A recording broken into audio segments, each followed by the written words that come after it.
पंढरीचा राजा पंढरीचा राजा पंढरीचा राजा पंढरीचा राजा होतो. ऐका ना, आपलं तसंच झालंय. या असणाऱ्या प्रपंचरूपी, ऐका, प्रपंचरूपी आपला हा संसार आहे की नाही, या संसारामध्ये आपली सुद्धा त्याच पिकासारखी अवस्था झाली. आपला संसार रूपी हे पीक आहे की नाही, याच्यावरती मायारूपी मवा पडलाय बाबा, मायारूपी मवा पडलाय. आणि त्या मव्यानंतर जो हा रोग तयार झालाय की नाही, भवरोग, याच्यातून बाहेर पडायचं असेल ना, बाहेर पडायचं असेल ना मस्के काका, तर त्याच्यावरती संत रूपी वचनांचा फवारा अत्यंत गरजेची गोष्ट आहे. त्याच्याशिवाय जीवन सुखी नाही होऊ शकत. श्रीमंत तुम्ही होऊ शकता, पण समाधान होण्याची ताकद विज्ञानात नाही. परत एकदा नीट लक्ष देऊन आहे का बरं. म्हणून या प्रवचनाची प्रत्येकाला आणि या कीर्तनाची प्रत्येकाला गरज आहे. नीट लक्षात ठेवा. प्रवचन, कीर्तन, तुकाराम गाथा, गीता, भागवत, ज्ञानेश्वरी प्रत्येकाच्या घरात असावी आणि नित्यनेमात त्याच्यातल्या 100 ओव्या तरी नक्की असाव्या. म्हणजे जगण्यामध्ये तुम्हाला दुःखाचा सामना करण्या इतकं औषध त्याच्यातून नक्की भेटेल. बरोबर आहे ना? बरोबर आहे. सांगतो ना मी तुम्हाला, तुमच्याकडे पैसा असू द्या ना, असलाच पाहिजे. धनवंता लागी सर्व मान्यता आहे जगी. यशास्ति वित्तम सनरकुलिनः सपंडितः सश्रुत्वान् सगुणज्ञः सयेव वक्ता सचदर्शनीयः सर्वे गुणाकांचनमाश्रयन्ते. ही असणारी संपत्तीची ताकद आहे, मान्य आहे. परंतु ऐका ना, पैशाने पलंग विकत भेटेल, नक्की भेटेल. पैशाने पलंग भेटेल विकत, सोन्याचा भेटेल, पण त्याच्यावरची झोप मात्र विकत घेणारी गोष्ट नाही. बरोबर ना? विकत भेटणारी गोष्ट नाही. ऐका पुढे, घड्याळ विकत भेटेल, पण मोलाची घडी जाते वायावीन. न मिळे मोल धन देता कोटी. कालचा गेलेला एक क्षण सुद्धा परत भेटणार नाही. पैसे देऊन तुम्हाला, पैसे देऊन औषध विकत भेटेल, पण आरोग्य विकत भेटणार नाही. पैसे देऊन तुम्हाला शिक्षण विकत भेटेल, पण संस्कार विकत भेटणार नाही. बरोबर आहे ना? आणि संस्काराशिवाय तुम्ही चांगलं जीवन जगू शकत नाही. आणि संस्कार पाहिजे असेल तर कीर्तन परंपरा टिकली पाहिजे. विठाला विठाला विठाला.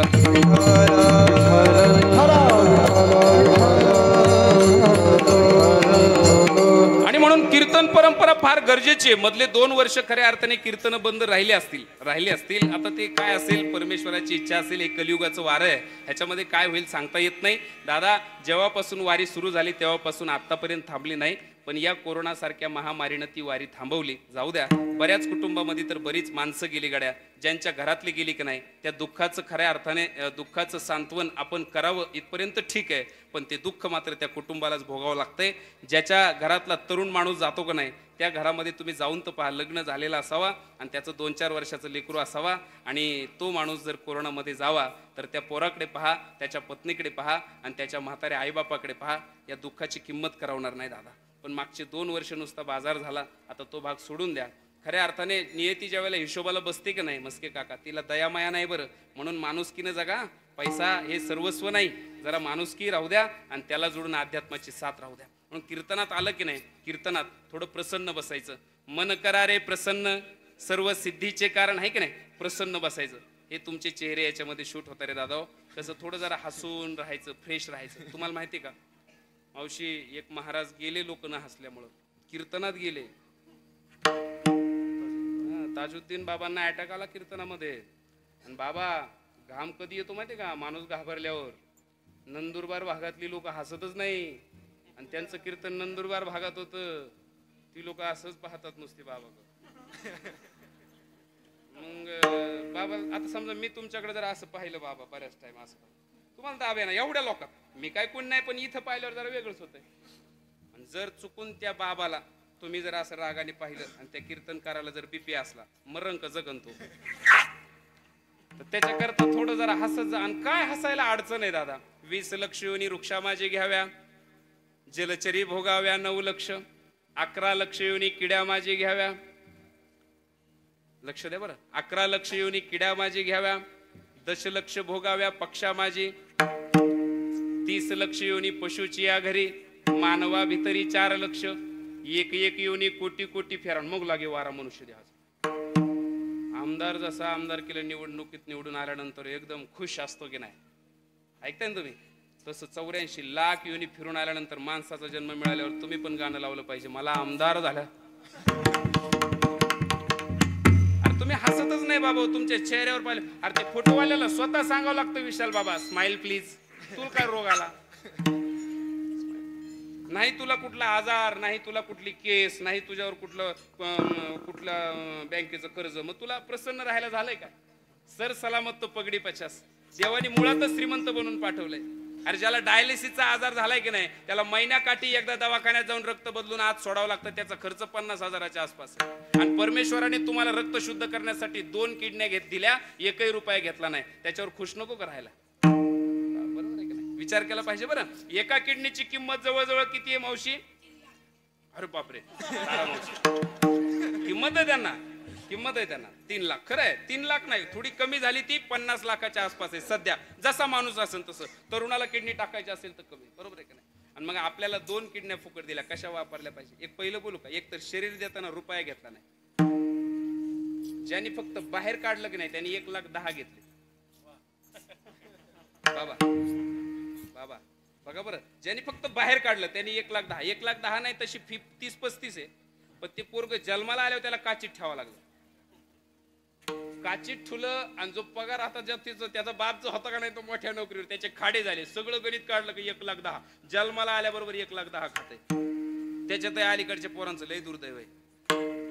माणूस म्हणला की तो योनी मार्गाने जन्माला आला पाहिजे. पुढचं बोलायचं कमीच. आता सगळे शिजर आहे ते पोटातून येतात. नॉर्मल डिलिव्हरीच नाही, जो येताच आईचं पोट फाडीतो तो केवढा राक्षस निघणार आहे. विठाला विठाला विठाला विठाला. अजून तरी माणसं बरी आहेत. या मार्गाने जन्म होऊ लागले तर मग काय होणार आहे त्याची कल्पना तुम्ही करवणार नाही. चला जाऊ द्या, असू द्या. आणि म्हणून कीर्तनामध्ये प्रसन्न बसावा अशी माझी इच्छा. अरे दादा तुम्हाला सांगू का, कीर्तनात एवढं, बाबा खरं बोलतो तुम्हाला, राहुल बाबा कीर्तनात ना एवढं फ्रेश वाटतंय की नाही. अहो ते पहिला सप्ताह भैरवनाथाचा सुरू झाला. बरं, भैरवनाथ जन्मोत्सवाचा हा सप्ताह आहे. पहिलाच अगदी 5-6 दिवसापासून मी सतत कीर्तनाला जातोय. मधले 2 वर्ष कीर्तन बंद होते. ते मोबाईल तर उगा मी असं हलवायचो मधून असं वाजनाच कमून, वाजतच नव्हतं कुणीच नाही. आता चालू झाल्या लोक म्हणले बाबा कसं काय तुमचं बरं आहे का, म्हणजे ते खात्री करायची होती, तारीख द्यायची. म्हणले बाबा तर जिवंत पाहिजे ना. मग मी म्हणलं हाय बरं आहे. मग ते म्हणले का येता का, मग आता बोलायचंच नाही काय, आता काय करायचं. महाराज तुम्हाला सांगू का, कार्यक्रम चालू होऊन 3 महिने झालेत. किती? 3 महिने झाले. पण ते कार्यक्रम सप्त्याचे नव्हते, मर्तुकीचे होते.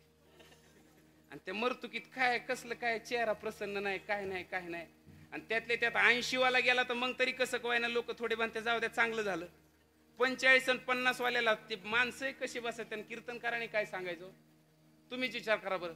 त्याच्यामुळे मर्तुकीच्या कार्यक्रमात मजा नाही गाड्या. सप्ताहात जी मजा आहे का नाही, सप्ताहात कसं माणूस फ्रेश असतंय. आणि सप्ताहात खास ऐकणारेच असतात. ते 10व्यात ऐकणारे नसतात महाराज. आणि 10व्यात ऐकणारे तर नसतात. इकडे लक्ष द्या तुम्ही 2 मिनिटं. त्याच्या पुढचं जाऊन सांगू का, बाबा 10व्याचे कार्यक्रमच मी घेत नव्हतो, म्हणजे घेत मला आवडतच नाही. पण मग 2-3 महिने मी म्हणलं नको घेऊ तर काय करू दुसरं, पर्यायच नाही ना बाबा. तेवढं सुरू झालं मला. आता अजून एक तर काय झालं बाबा, 23 मार्च 19 का 23 मार्च 19 ज्या वेळेला मेरे भाई और बहिणो हे म्हणजे झालं का नाही, मी म्हणलं त्याच्यावर 2-3 महिन्यांनी चालू होईल बुवा असं वाटायचं मला. पण तुम्हाला सांगतो 2-3 महिने गेले, 2-4 महिने गेले, 1 वर्ष उलटलं. म्हणलं आता काय खरं नाही गड्या. आणि त्या मधल्या काळात तुम्हाला खोट नाही, आता बोलून नव्हतं बोलायचं, पण तुम्हाला सांगू का सगळ्यात जास्त कोणाची चिरली असं तर आमची चिरली. आता खरं बाबा, विनोद नाही बाबा. काय झालं माहितीये का, लिंकच लागा ना. आणि आम्हाला असं वाटायचं आमचं कधीच बंद पडणार नाही. अहंकार होता थोडा अहंकार होता, कधीच बंद पडणार नाही असं वाटायचं मला.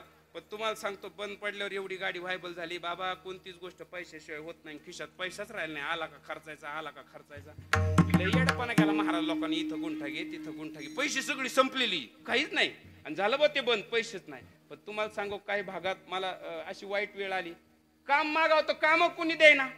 म्हणजे महाराजाला कसं काय काम द्यायचं असं सांगा. महाराज जाऊ दे तुमच्यापेक्षा. पण असं आहे बरं का, जरी अशी परिस्थिती झाली तरी आमचा पांडुरंग आमच्या सोबत असल्यामुळं आम्हाला त्याची कधीच काही चिंता नाही वाटली महाराज. आणि आम्ही आळंदीत असताना पहिली पायरी आमची मधुकरी मागणं आहे की नाही, माधवगिरी तो प्रसाद मागणं. लईच आणीबाणीचं वेळ आले की नाही, आम्ही हातात माऊलीची परंपरा झोळी घ्यायला सुद्धा विसरत नाही बरं.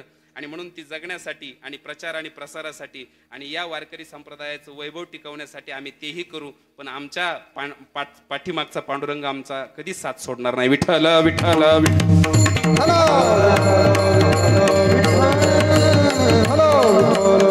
आणि म्हणून या कीर्तनाच्या सुरुवातीलाच माझं तुम्हाला आव्हान आहे. कीर्तनाची वेळ एकदम थोडी असते. आपल्याला बोलायचं जे ते अगदी 40 मिनिटाचं आहे. बाकीचा वेळ तर सगळा गायनामध्ये निघून गेलेला आहे. 9 वाजता तर आपल्याला थांबायचं, 9 वाजता मी थांबणार आहे. मग अभंग एकदम थोड्या आणि छोट्या पद्धतीने जरी सोडवला तरी त्याचा मधला आशय लक्षात यावा एवढीच मला तुम्हाला विनंती करायची. ऐका ना, अख्खं कीर्तन कधीच ध्यानात राहत नसतं, कधीच नाही. कीर्तन कधी ध्यानात राहत नसते. कीर्तनाचे मुद्दे ध्यानात ठेवायचे असतात. जोपर्यंत तुमच्या हातात रेकॉर्डिंगला मोबाईल नाही आणि लिहायला वही नाही ना, तोपर्यंत तुम्ही 42 काय 142 जरी सप्ते ऐकले तरी तुमच्यात बदल होणार नाही. बाबा बरोबर बोलतो ना. जे ऐकलं ते एक तर लिहिलं पाहिजे, नाही तर रेकॉर्ड करून परत त्याची आवृत्ती झाली पाहिजे, तर ते इकडे उतरतं. इथं पहिल्या दिवशी काय अभंग घेतला ते सांगायला सुद्धा अडचण येईल ना बाबा. थोडा जरा वेळच द्यावा लागेल काय. आणि त्याच्याही पुढचं सांगतो 2-4 दिवसापूर्वी काय भाजी खाल्ली हे सांगायला सुद्धा अडचण येईल.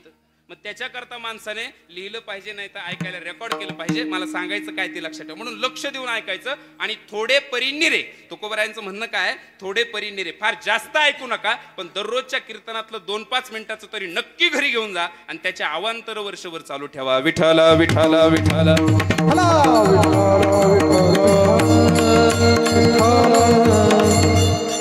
आणि म्हणून अभंग आता अतिशय सोपा आहे, सुटसुटीत आहे, आपल्याला सहज कळेल असा आहे. वेळ 7:09 आहे. 9 नंतर तुमच्या महाप्रसादाची व्यवस्था केलेली आहे. आता फक्त तुम्हाला 40 मिनिटं लक्ष द्यायचं आहे. अभंगामध्ये जगद्गुरु तुकोबराय म्हणतात शुद्ध बीजापोटी. इथून सुरुवात आहे. या अभंगामध्ये तुकोबरायांनी खऱ्या अर्थाने ज्ञानोबरायादी 4 भावंडांचं वर्णन केलंय, परंतु त्याच्या अगोदरही त्यांना जन्माला घालणारे जे आई वडील एक नाही त्यांचं वर्णन त्यांना करायचं. नीट लक्षात ठेवा, लक्ष देऊन ऐका. पण याच्यामध्ये त्यांनी उदाहरण देताना उदाहरण कशाचं दिलं तर उदाहरण त्या ठिकाणी झाडाचं घेतलंय. नीट लक्षात ठेवा, वृक्षाचं घेतलंय. आणि संत तेच करतात. जगाला जगण्यासाठी दिशा दाखवून देण्यासाठी माणसाचा आधार कोणत्याच अभंगात घेतलेला मी पाहिला नाही. कळलं का. माणसाचा पावनी मनुष्यपणा जो न साधी ब्रह्मज्ञाना तो लांडा गर्दबजाना पुच्छविन 2 पाय. उलट माणसाला सांगितलं हे 2 पायाचं बिगर शब्दाचं गाढवच वाटतंय करण्याच्याकडे अध्यात्म नाही. म्हणून प्रत्येक ठिकाणी नाथबाबांनी सुद्धा वर्णन करताना बघा, पक्षी अंगणी उतरती ते का गुंतवणिया राहते. पक्षाचं नाव घेतलंय. बहिणाबाईंनी पण तेच केलं ना. तिची इवलिसी चोच त्याची ओट त्याची बोट तुले दिले रे देवाने 2 हात 10 बोट. पक्षाचंच वर्णन केलंय. नीट लक्षात ठेवा. आणि इथं सुद्धा तुकोबरायांनी माणसाचं उदाहरण जगण्यासाठी दिशा दाखवताना न देता वृक्षाचं उदाहरण घेतलंय. काय घेतलंय ते म्हणतात बघा, जसं आपण जे बी पेरतो तेच बी परत उगवलं जातं. बघा बरं का. आता लक्ष द्या, थोडंसं ऐका ना. त्याच्यातही 3 प्रकार आहे. बी पेरली ती जमीन कुठली आहे, जर सुपीक असेल तर ठीक. बी पेरलंय ते चालू वर्षातला असेल तर अजून ठीक. आणि पेरून झाल्यावर त्याला खत पाणी मिळालं तर अजून ठीक. तर ते व्यवस्थित उगवेल. बरोबर आहे ना. देखरेख केली पाहिजे, त्याला खत पाणी मिळालं पाहिजे. पण जर का जमीन खडकाळ आहे, कांद्याचं बी मागच्या 10 वर्षाचं पण त्यांनी फसून विकलं असे, आणि त्याच्याही पुढे जर त्याला खत पाणी मिळालं नाही, डिप्या बंद झाल्या, लाईट बिल न भरल्यामुळे, तर मात्र ते पीक उगवण्याची शक्यता नाही. अजून पुढे बोलू का. दादा गहू पेरला की नाही गहूच उगवतो. बाजरी पेरली का नाही तर बाजरीच उगवते. बरोबर आहे ना. मका पेरली तर मकाच उगवते. आणि हरभरा पेरल्यावर गांजाच उगवतो. चुकलं वाटतं नाही काय. हरभरा चुकतो म्हणजे जे पेरलं तेच उगवतो. बरोबर आहे ना. हा नियमच आहे बरं. जे पेरलं ते उगवतं. काही म्हटले आम्ही गहू पेरला आणि काँग्रेस कसं काय उगवलं, ते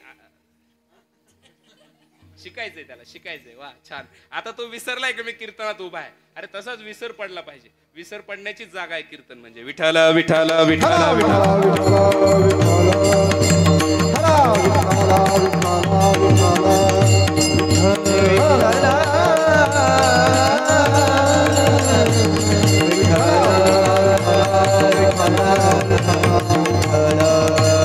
आणि म्हणून जे पेरलं तेच. अरे ते मुलं उभी राहिली पाहिजे, नक्की उभी राहिली पाहिजे. मी गावागावात सकाळी बाबांकडे गेलो होतो. मुखईवरून मी विचार केला 30 किलोमीटर अंतरावर आळंदी आहे. मग मुखई गावातून माऊलीच्या दर्शनाची ओढ झाली. रात्रीच परत यायचं होतं. 4 जण होतो. सोबती भरपूर होते. तरी पण इकडे यावं वाटलं नाही. अजून 2-3 दिवसांनी पुन्हा आळंदीतच जायचंय कारण सोहळा आलाय. तरी सुद्धा गेलो. सकाळी गेल्यानंतर माऊलीचं दर्शन घेतलं. नंतर बाबांकडे गेलो, डॉक्टर बाबांनी सकाळी सकाळी इतके प्रसन्न होते बाबांनी सकाळी सकाळी त्या ठिकाणी आम्हाला खूप मोठा प्रसादही दिला.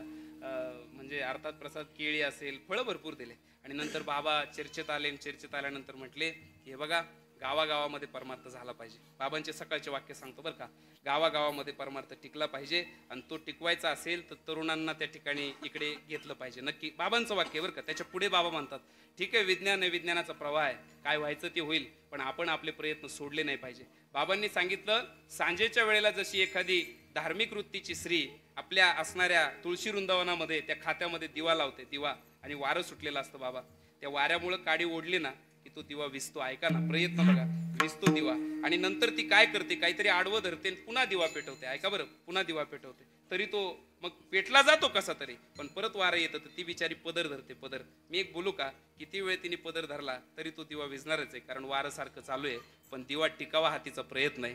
तसं विज्ञानाने कुठेही घेऊन गेले तर हरकत नाही, पण तरी सुद्धा आपला अध्यात्म चालू राहावा ही माऊलीची इच्छा आहे. बरोबर डॉक्टर बाबासाहेब. म्हणून ही उमलती कळी एखाद्या 55 वर्षाच्या माणसाला अचानक अध्यात्मात यायची इच्छा व्हावा, काय विशेष नाही, आलं तर चांगलंच आहे, पण काय विशेष नाही.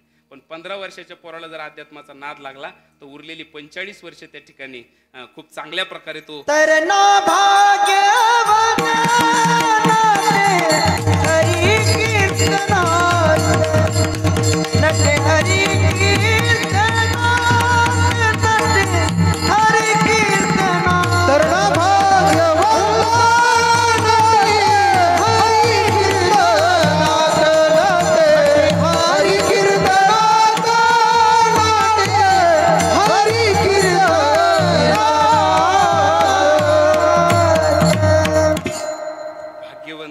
भाग्यवंत घरीच भजन पूजन असते. लक्ष द्या इकडे, ऐका आता. बाबा मी सांगेल असं म्हणेल, तुकोबरायांनी ज्ञानोबरायांकडं हे जर बघून अभंग रचला असेल तर तुकोबरायांचा आणि ज्ञानोबरायांचा अंतर बघा किती, बघा बरं का. जन्म म्हणजे अवताराचा जन्माला येण्याचा कालखंड बघा किती अंतराचा आहे.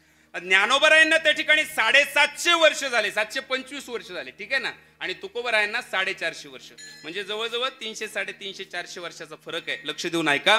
आणि त्या असणाऱ्या तुकोबरायांनी ज्ञानोबरायांचं वर्णन केलंय. आता ज्यांनी वर्णन केलंय की नाही, साधूचं वर्णन करायचंय, सगळ्यात पहिलं वर्णन करायचंय, हा भाग बाजूला ठेवा, पण जे वर्णन करणारे त्यांचा अधिकार, त्यांची उंची, त्यांचं श्रेष्ठत्व आणि ते कोण हे पाहणं गरजेचं आहे. मग तुकोबरायांनी ज्ञानोबरायांचं वर्णन केलं, पण तुकोबराय त्या ठिकाणी सामान्य नाहीत. बरं, मी सांगेल तुम्हाला, वर्णन कुणी करावं, पक्वादावाल्याचं वर्णन करण्यासाठी पक्वादावालाच लागेल, नाही बरोबर की नाही. पक्वाजावरती ज्यांचं प्रभुत्व तो लागेल. गायनावाल्याचं कौतुक करायला गायनावालाच लागेल, कीर्तनकाराचं कौतुक करायला परीक्षकच लागेल, सांदीपन बाबा लागतील, बरोबर आहे ना. तर मला असं वाटतंय म्हणून इथं ज्ञानोबरायांसारख्या, बरं ज्ञानोबराय म्हणजे काही सामान्य नाही ना, ज्ञानोबराय म्हणजे काही सामान्य नाही, आहे की नाही. तुकाराम महाराज जर ज्ञानोबरायांचं वर्णन करतायत तर ज्ञानोबराय सुद्धा त्या ठिकाणी मोठेच आहेत की नाही, आहे की नाही. मला असं म्हणायचं आहे, मग तुकाराम महाराजांचं म्हणणं जर आपल्याला ऐकायचं असेल तर त्यांचा अधिकार पाहावा लागेल. बाबा मी सांगेल तुम्हाला, त्यांची अवतार कार्य बघा अगोदर. जर प्रत्येक अवतारामध्ये ते देवाच्या सोबत होते तर त्यांनी का ज्ञानोबरायांसारख्या संतांचं वर्णन करू नये. एके ठिकाणी उल्लेखच केलाय, जय जय झाले अवतार, जय जय झाले अवतार, जय जय झाले अवतार, जय जय झाले अवतार, जय जय झाले अवतार, जय जय झाले अवतार, जय जय झाले अवतार, जय जय झाले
त्यांचे बरोबर आहे की नाही. प्रत्येक अवतारामध्ये सोबत आहे. बघा ना, हिरण्यकश्यपाचा भाऊ मारला का नाही, त्या टायमाला देवाने अवतार घेतला होता वराहाचा, बरोबर आहे ना.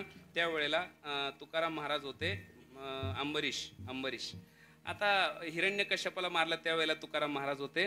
हिरण्यकश्यपाला मारलं त्यावेळेला देवाने अवतार घेतला होता. कोणाचा? नृसिंह अवतार. आणि त्यावेळेला तुकाराम महाराज कोण होते? भक्त प्रल्हाद. आणि रावणाला मारलं त्यावेळेला देव होते राम. आणि तुकाराम महाराज होते अंगद. आणि कंसाला मारलं तेव्हा देव होते कृष्ण. आणि तुकाराम महाराज होते उद्धव. आणि कलियुगामध्ये पांडुरंगासोबत होते नामदेव. जगद्गुरु तुका अवतरणमयाचा संप्रदाय सगळाचा तेथोनिया, संप्रदाय सगळाचा येथोनिया, संप्रदाय सगळाचा येथोनिया. जगद्गुरु तुका अवतरणमयाचा संप्रदाय सगळाचा तेथोनिया, संप्रदाय सगळाचा येथोनिया, संप्रदाय सगळा येथोनिया.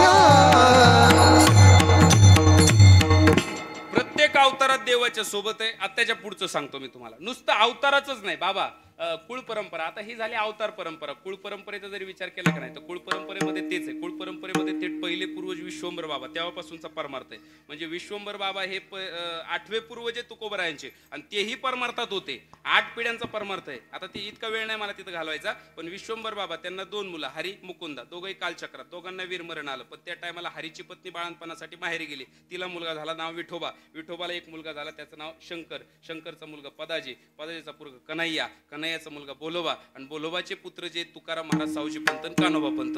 ही 8वी पिढी. विठ्ठल विठ्ठल विठ्ठल. म्हणजे एका जन्मामधला हा विषय नाही, बहुता सुकृताची जोडी. म्हणून विठ्ठली आवडी आहे की नाही. अनंत जन्माचे पुण्य सामुग्री सोबत असावी लागते, तेव्हा कुठेतरी अध्यात्म त्या ठिकाणी परमार्थ घडतो. याचा दुसराही एक अर्थ सांगतो तुम्हाला. आपले आई वडील जे परमार्थिक असतील की नाही तर मुलं परमार्थिक निघण्याची शक्यता आहे. ऐका ना, त्याच्या पुढे जाऊन सांगतो तुम्हाला. झालं हे मला जास्त वेळ नाही. या अगोदरही मी हे विषय कीर्तनात मांडलेले आहेत. आता तर काय युट्यूबचा जमाना आहे, सगळं लगेच कळतं. हे काय तेच चाललंय की काय असं पण, म्हणून मला त्याच्यावर जास्त वेळ थांबायचं नाही. ही अवतार परंपरा पण आहे आणि कुळ परंपरा पण तुकोबरायांना आहे. याच्याही पुढे जाऊन सांगेल मी तुम्हाला. तुकाराम महाराजांच्या मागच्या 7 पिढ्यांचा 8 पिढ्यांचा परमार्थ आहे. 8 पिढ्यांचा परमार्थ म्हणजे बाबा 8 पिढ्यांचा परमार्थ आहे. तेव्हा कुठंतरी ते कीर्तनात उभे राहू लागले, कीर्तन सांगू लागले, नंतर साधू झाले. इथं 8 महिने आळंदीला गेला, 9व्या महिने घरी आला आणि पुढचे 3 महिने युट्यूबला गेला का मोठा बाबा झाला. काय आता ते म्हणजे मला काय म्हणायचं नाही कोणाला बा, पण त्याला लय ताकद लागती. पण आता चाललंयच कसं काय कळत नाही. असू द्या, लय मोठी मागची वारसा बाबा. मी तुम्हाला म्हणून बोलतो, नव्हतं मला तो विषय परत मांडायचा. एक मुलगा जन्माला येताना त्याच्या आईच्या आणि वडिलांचे रजवीर्य अंश. माझा मुलगा जन्माला येणार असेल तर माझ्या पत्नीचे रज अंश आणि माझे वीर्य अंश, माझे 28 अंश असतात मुलामध्ये. आणि माझ्या वडिलांचे माझ्यामध्ये आलेले 21 अंश असतात. ऐका, माझे 28 मुलामध्ये, वडिलांमध्ये माझ्या रक्तातून रक्त परंपरा सांगतोय, माझ्यात आलेले 21 अंश, माझ्या वडिलांमध्ये आजोबाचे आलेले 15 अंश, आजोबामध्ये पंजोबाचे आलेले 10 अंश, पंजोबामध्ये खापर पंजोबाचे आलेले 6 अंश, 6व्या पिढीतले आलेले 3 अंश आणि 7व्या पिढीतला आलेले 1 अंश. 1, 3, 6, 10, 15, 21 आणि 28. आणि मग तयार होतं माणसाचं एक पिंड. म्हणजे 84 याला गुणसूत्र म्हणतात बरं का बाबा. हे प्रकार मला नव्हता माहिती. 84 गुणसूत्र म्हणतात आणि त्याला जीन्स पण म्हणतात. तर हे एकत्रित आला का नाही मग मुलगा जन्माला येतो. मग बाप तैसा बेटन कुंभार व्हायचा लोटा, घोडी तैसी मेकन माय तैसी लेख. मागच्या 7 पिढ्या जर परमार्थ चालू असेल तर पोरग वारीलाच जाणार. आणि मागच्या 7 पिढ्या जर पंचवार्षिक चालू असेल तर ते फॉर्मच भरणार. म्हणजे फरक असतो. तर त्याच्या डोक्यात दुसरं काय नसतं. तर मला सांगायचं तात्पर्य असेल, तुकोबरायांसारख्यांनी एवढा मोठा महान परमार्थाचा वारसा असणारा. आणि त्या तुकोबरायांनी काय झालं माहिती का, तुकोबरायांचं लक्ष ज्या वेळेला ते संत साहित्य अभ्यासत होते, नंतरचा कालखंड आहे ना, ज्ञानोबराय तर आधी येऊन गेले होते. मग त्या समकालीन साधूची गाथा म्हणजे नामदेवरायाची गाथा तुकोबराय वाचित असावे, बाकीचं संत वाङ्मय ते अभ्यासत असावे. त्या दरम्यान त्यांनी समाधी 16 प्रकरण डोळ्यापुढे घेतलं असावं आणि माऊली ज्ञानोबरायांचं अखंड जीवनचरित्र त्यांनी वाचलेलं असावं. त्यांनी केलेला संघर्ष, त्यांनी या ठिकाणी टिकून ठेवलेला धर्म, या सगळ्या गोष्टींचं विवेचन तुकोबराय ज्या ठिकाणी डोळ्यासमोर आणतात की नाही बाबा, त्यावेळेला तुकोबरायांच्या डोळ्यात पाणी आलं असावं. ऐका ना, मी बोलतो ते ऐका बरं का. काय झालं, तुकोबरायांच्या लक्षात आलं की अरे अतिशय निरागस वय आहे. या निरागस वयामध्ये आम्ही या भावंडांना गावामध्ये जुळी घेऊन फिरताना पाहतोय. वाईट असं आहे की आमची दानाची परंपरा आहे, पण ज्ञानोबरायांना फक्त शिळ्या भाकरीची अपेक्षा होती. पण ज्या वेळेला ज्ञानोबराय कुणाच्या तरी दारापुढे उभे राहतात की नाही, तर त्यांची शिळी भाकर सोडा, लोकांनी शेण त्यांच्या जुळीमध्ये टाकावं. का डोळ्याला पाणी फुटणार नाही? सहज विचार केला. बरं, अधिकार काही कमी नाही. ज्यांचा स्पर्श भिंतीला झाला तर ती निर्जीव भिंतही चालू लागली. ज्यांचा स्पर्श त्या ठिकाणी निर्बुद्ध रेड्याला झाला तर तोही बोलू लागला. जिथं स्त्रीचा पुरुष यांच्या स्पर्शाने होऊ लागला, यांच्या नेत्राने होऊ लागला, अशी असणारी सामर्थ्यवान ज्यांनी पाठीवरती मांडे भाजले. ऐका बरं का, शुद्धीपत्र आई वडिलांची इच्छा पूर्ती करण्यासाठी त्यांनी भयंकर असा संघर्ष केला. ते ज्ञानोबा आहे. सगळं जीवन चरित्र अभ्यासलं आणि समाधी सोहळ्याच्या प्रकरणाच्या वेळेला या तुकोबरायांनी तो अभ्यास करत असताना तुकोबरायांसमोर कोणता अभंग आला असावा माहिती का? देव म्हणते रुक्मिणी हाची एक योगी देखिला नयनी, हेची ज्ञान संजीवनी जाण त्रैलोक्यासी, धन्य धन्य धरा तळी, जो याते दृष्टी निहाळी, तो वाहत येईल टाळी वैकुंठ बोणासी, जो करेल याची यात्रा तो तारील सकळे गोत्रा, सकळ कुळ पवित्रा याचे निदर्शनी होते, अलंकापूर हे शिवपीठ, पूर्वी येथे होते नीलकंठ, ब्रह्मादिक तपवरिष्ठ येथेची पै केले, इंद्र येऊनी या भूमिसी, याग संपादिले अहर्निशी, इंद्रायणी इंदोरेसी पंचकृषियापासून येथे त्रिवेणी गुप्तासे, भैरवापासून भागीरथी वसे, पूर्ववटी जे माया दिसे ते प्रत्यक्ष जाण पार्वती, भोवती वनवल्ली वृक्षी, येथे देव येऊनी होती पक्षी, हे असे नित्य साक्षी आस्ती नासती उदकी, हे पंढरीहुनी सोपे, जनासी हरावया पापे, कळीकाळ कोपलिया कोपे न चले अलंकापुरासी. आणि पुढं आईसे सांगता हरिसी, प्रेम ओसंडले रुक्मिणीसी, म्हणे धन्य धन्य जयाची कुशी, ज्ञानदेव जन्मले, धन्य माता पिता तयाची माता पिता अपुलिया हिता दोसे अपुलिया हिता दोसे अपुलिया हिता दोसे धन्य माता पिता दयाची, धन्य माता पिता दयाची, धन्य माता पिता दयाची. मग तिथंही कौतुक करताना ज्ञानोबरायांचं वर्णन करत असताना लक्ष देऊन ऐका. तुकोबराय ते प्रकरण अभ्यासत होते आणि तिथेही स्वतः प्रत्यक्ष जगाचे मालक उपस्थित आहे आणि सोबत रुक्मिणी आईसाहेब आलेले आहे. रुक्मिणी आईसाहेबांचं वाक्य आहे, या असणाऱ्या मुलांनी फार मोठं कर्तृत्व केलंय, फार कीर्तिरूपाने उरावं असं कार्य केलंय. मग जर एवढं मोठं कार्य यांनी केलंय, हे पुढच्या काळामध्ये चंद्रसूर्य असेपर्यंत अमर राहणार आहेत, तर यांना जन्माला घालणारे त्यांचे आई वडील किती किती किती किती भाग्यवान आणि किती त्यांनी कष्ट घेतले असतील हे मुलं घडवायला. आणि ते तुकोबरायांच्या जेव्हा डोक्यात आलं की नाही, तुकोबरायांनी त्यावेळेला विचार केला आणि त्यावेळेला त्यांच्या लक्षात आलं की आई वडील जर शुद्ध असतील की नाही, तर मुलं सुद्धा शुद्ध शुद्ध बीजा पोटी, शुद्ध बीजा पोटी, शुद्ध बीजा पोटी, शुद्ध बीजा पोटी, शुद्ध बीजा पोटी, शुद्ध बीजा पोटी, शुद्ध बीजा पोटी, शुद्ध बीजा पोटी, शुद्ध बीजा पोटी, शुद्ध बीजा पोटी, शुद्ध बीजा पोटी, शुद्ध बीजा पोटी,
फरक आहे बाबा. आता हे काय माहिती का, तिकडे गेलो की नाही, तिकडे ह्या आपल्या म्हणजे शिरूरच्या पुढे सरकलो ना बाबा, ती लोक जसं शेतकऱ्याने पावसाची वाट बघावी की नाही, तसं कीर्तनकाराच्या मुखातून पडणाऱ्या शब्दाची ती वाट बघत असतात बाबा.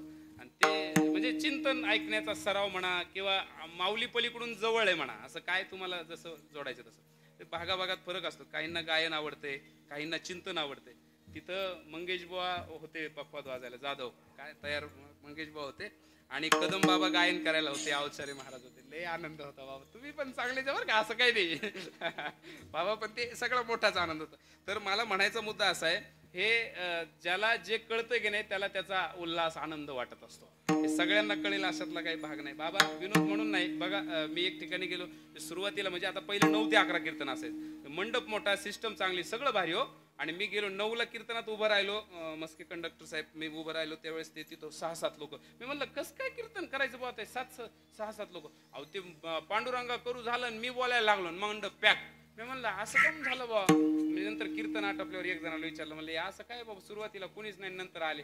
त्याच्यात आता ते भाग गावरान, तुम्ही काय मनावर घेऊ नका. ते म्हणले यांची एवढी झाली का मग आम्ही येतो. आता काय बोलायचं, आता काय सगळ्यांना कळलं अशातलं नाही. आता ते गायन ज्याचं त्याचं. अरे गायन सांगू का मी तुम्हाला, म्हणजे ते त्यांच्या भागात असतं इवळी. आता काही भागात आहे ना, आपण म्हणलो का नाशिक पट्ट्यात इड तिढ, काही ठिकाणी इथं तिथं, काही भागात म्हणते यंठणी यंठणी यंठणी. मी एका त्याच्या इकडे आपलं विदर्भाकडे गेलो होतो संजय महाराजांना आम्ही, आणि त्या फाट्यावर त्यांना म्हणलं बाबा यंठणीच कुठेतरी बरं का ते. आणि त्यांनी काच उघडली आणि त्या बाहेरच्या माणसाला म्हणले यंठणी कुठे. म्हणले यंठणी गावाचं नाही नाव, इथं कुठे ते गाव असं विचारा. तर ते मला सांगायचा अर्थ जाऊ द्या, मला मुद्दा हा सांगायचा आहे, गायन सगळ्यांनाच कळेल काय असा विषय नाही. कुणी चिंतनाचे असतात, कुणी गायनाचे असतात, कुणाला शब्द आवडत असतात, कुणाला गायन असू द्या. मला मुद्दा काय सांगायचा ऐका, आपण या प्रमाणावरती होतो. कुठं होतं आपण, पहिलंच प्रमाण झालं आहे की नाही, ऐका ना. मग आता इकडे लक्ष द्या. मग शुद्ध बीजापोटी जसे आई वडील असतील की नाही तसे मुलं जन्माला येतात. नीट लक्ष द्या बरं का. आता मुलगा जन्माला आल्यानंतर परत संगतीचाही थोडासा परिणाम आहे. एक तर पहिली गोष्ट, त्या पाठीमागच्या ज्या 4-5 पिढ्या आहेत त्यांनी जगण्यावरती थोडी आवर घालावी. आपली मुलं चांगली जन्माला यावी असं वाटत असेल ज्याला ज्याला, त्यांनी त्याच्या